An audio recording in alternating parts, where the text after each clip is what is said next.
ಚಲನಚಿತ್ರ ನಟ ಡಾಕ್ಟರ್ ಶಿವರಾಜ್ ಕುಮಾರ್ ಅವರು ಯಕ್ಷ ವೇಷಭೂಷಣದೊಂದಿಗೆ ನಿಮ್ಮ ಮುಂದೆ ಕಾಣಿಸಿಕೊಳ್ಳಲಿದ್ದಾರೆ.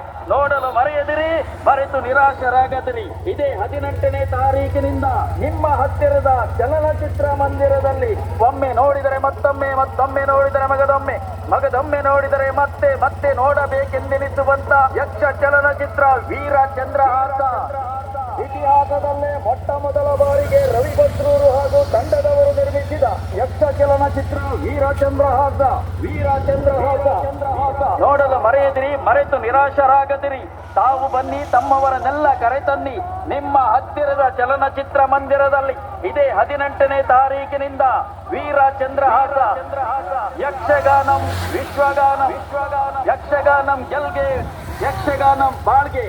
ಇದೇ 18ನೇ ತಾರೀಕಿನಿಂದ ನಿಮ್ಮ ಹತ್ತಿರದ ಚಿತ್ರಮಂದಿರದಲ್ಲಿ ಕ್ಷಣ ಕ್ಷಣಕ್ಕೂ ಕುತೂಹಲ ಕೆರಳಿಸುವಂತಹ ವೀರಚಂದ್ರಹಾಸ.